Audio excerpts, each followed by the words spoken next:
Hi everyone. A couple of days ago, I asked on Instagram what questions you guys have about keeping a bullet journal. And I thought I would share my setup for 2020 and answer your questions at the same time.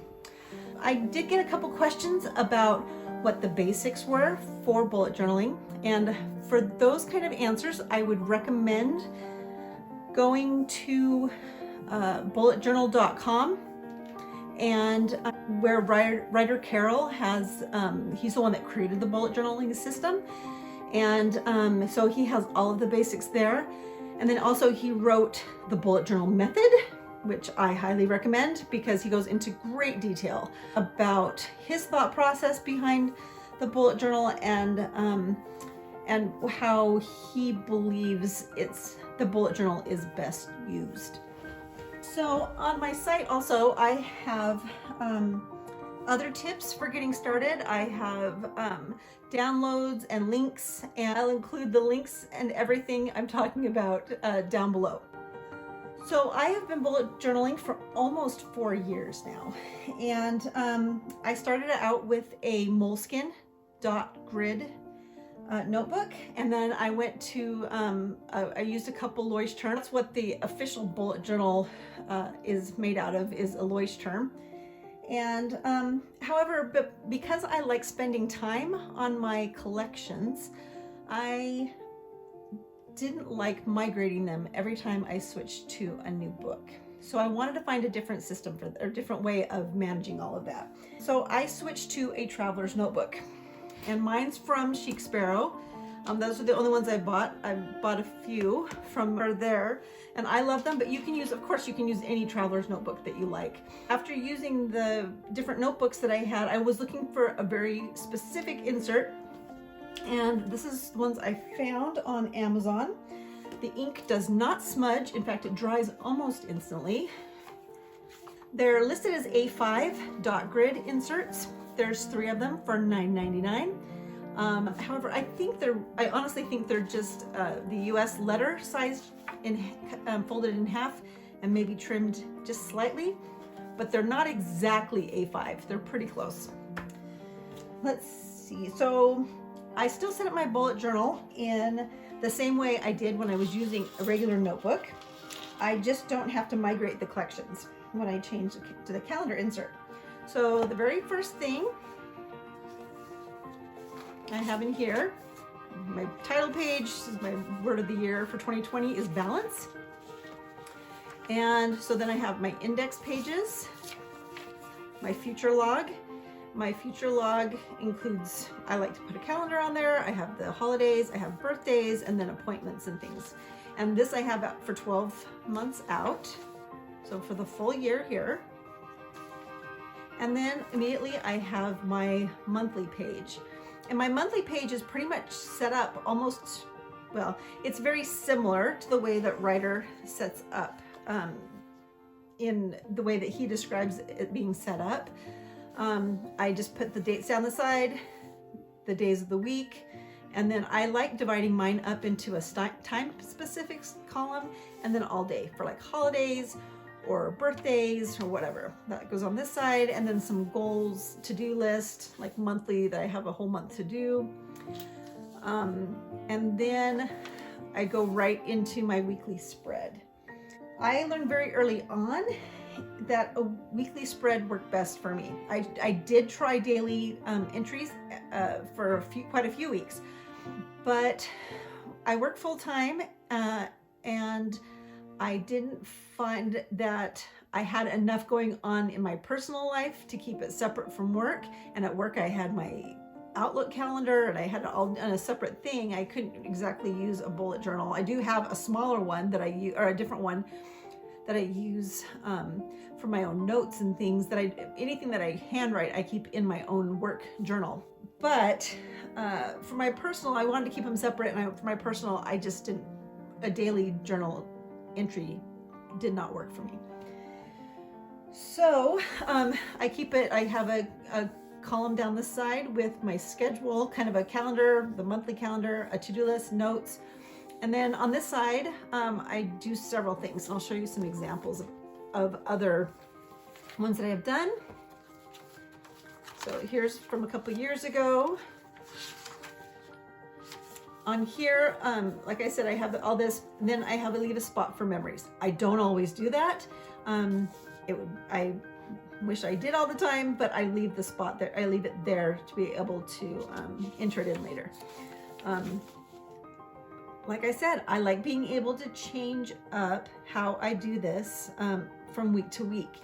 And so I don't put in a whole year's worth of months. I don't put in a whole year's worth of anything because I don't know that I want to stick to this exact same thing week to week to week. So here's one thing. Here's some, it's a little bit different. And then over here, I changed it up. There's February, very different. I did it down the middle. All sorts of these ideas I get from Pinterest, probably. That's another question that I had was where to get inspiration. Pinterest and Instagram still are probably my best, my very best sources for inspiration. But here's a totally different layout. And someone asked about trackers. How do I keep it up with everything? I don't quite often. I'll start out and then I don't. So I after a while, I stopped tracking everything. I rarely use a tracker now. And I'll put in things, but I'll leave space for stuff, but I don't always fill it out very well. Let's see. Here's another one where I kind of mixed up the different layouts for things, or where everything went. See if there's anything else to show.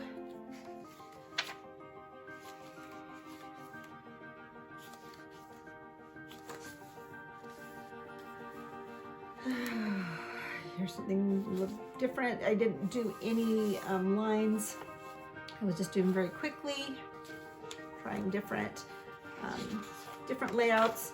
But this is why I highly recommend just going week to week, month to month, day to day. I mean, don't fill it all in. That's the beauty of the bullet journal. It's very organic, and it changes and adapts as you need it to, as you are, changing up what you want. You have that freedom because your book is blank.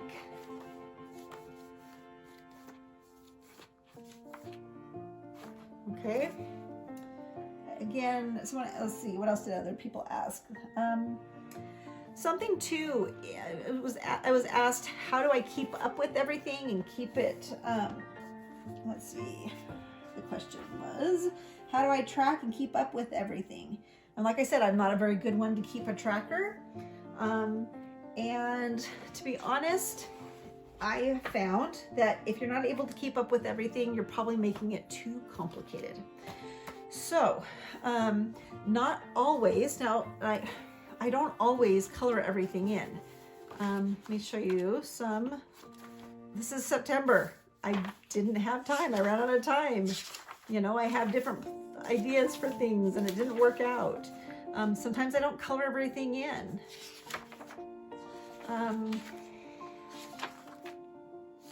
Sometimes I do. I think my best advice is to just stick with the basics and add on as you go. And it's your journey through bullet journaling is going to be very different than where I've ended up. And so stick with the basics, add on as you go. And one other thing I was going to say about making it pretty is I'm a graphic designer by trade. I am on the computer all day long. And so I have found that I really enjoy being able to touch the paper, color on the paper. That is a creative release for me. And it's not fun for everyone. So if it's not fun for you, it doesn't have to look like mine. You can do a lot of the same things that I do with stickers or washi tape, or you can just leave it blank, and that's okay too. Just text and writing, and maybe you'll end up using it more. This was a week that I spent the time to draw it in, but I obviously did not use it like I did with this one. So you know, I mean, just trying to show you some examples, some real life examples. I didn't spend the time, but I actually used it.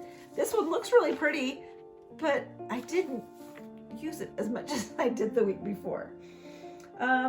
So anyway, keep it simple, go from there. Someone else asked, what do I use to carry everything around in? I used to use just like a pocket, a pencil pouch that you can find over in the school supplies, whatever. And I would carry colored pencils and erasers and all sorts of different things. However, I have probably right now, I just carry my notebook, my pen, and maybe some midliners or something. I mean, just a few of those. That's all I really do for that. Sources of inspiration, like I said, Pinterest, Instagram, those are pretty much the same thing. Someone else asked, how do you divide up the pages into spreads? Again, I find those things on Instagram or Pinterest, and then I just kind of play around with it. I also, if I'm trying something new, I will always draw it out in pencil first, kind of figure out where I want everything, count out my dots, and then try it out before I ink it. Another tip I have, and I didn't put this in pen yet, now maybe you won't be able to see this, but in the back of all my notebooks, I'll write how many dots down and how many dots across, because I'm not someone that will remember that. So I put, just because I also will be counting half of my life. So I put it in the back so I can always turn to the back and remember, okay, how many dots down? I can remember 26 across. I often forget that it's 40 down in these particular notebooks. So, you know, if I wanted to divide something up to, like for this one, I wanted to divide this up and know how many lines to divide that up evenly, so I have enough room. That's it. Oh, so I was going to show you my collections. I'm starting this one here. So this was an old collections, and now I'm migrating it. I'm to my new notebook. So again, it still has an index. It has all these different things in it. Here's a master meal list. These are stickers that I made. I believe they're on Etsy. I'll double check the shop to see if they're still there. I have these on Etsy also, if they're part of the same kit. But I have a master grocery list so that I can go through it, just kind of double check, make sure. These are things that I've kind of like just pulled from my pantry and made sure that I have. House cleaning. Not sure I'm going to migrate that one. Knitting needle chart and my crochet hooks, so if I want to start a project, I know which ones I have on hand already. Movies to watch, I started this one. Getting down to just the last few of ones. I've been doing this for the last couple years, watching all these old classic movies, so I'm kind of down to just a few that I haven't seen. Sometimes I'll put like colored pencils. This is my 2018 in pixels. You can see how long it lasted, and I think these are all kind of fudged, as I wasn't sure what I wanted to, I mean, I don't think I filled those in. So I think it lasted maybe a week. Anyway, so, yeah, this is my collections, some notes and things that I've taken. I'm kind of getting down to the end of it anyway, so now I'm ready to migrate over what I will use in the new book and keep what I'm not going to use in that. So, like I said, here's some meal planning, kind of change it up a little bit, my shopping list again. So that's my new collection book. And then this is another one that I'm keeping some notes in from a class that I'm taking. So this one's kind of going to be more of a nutrition class that I'm taking. So that's it. Like I said, this is what's worked for me. And over the years, I have, just kind of fine-tuned it. It's been a very organic process for me as I've worked through, like I said, what works for me, what doesn't. And when I go week by week, I have a full notebook to try the next. I mean, I can just turn the page. If something doesn't work for me, turn the page and start again. It's a clean slate. You have it right here. It doesn't matter that this one didn't get used. It didn't get used. Why didn't it get used? Then analyze that and figure out, okay, what's something that might be better for this week? Yeah. So anyway, if you have any other questions, feel free to ask them down below, and hopefully this did answer some of the questions some of you had. I hope that this was informative, and I hope to see some of you and some of your layouts and the things that you are trying to do. Thanks. Bye.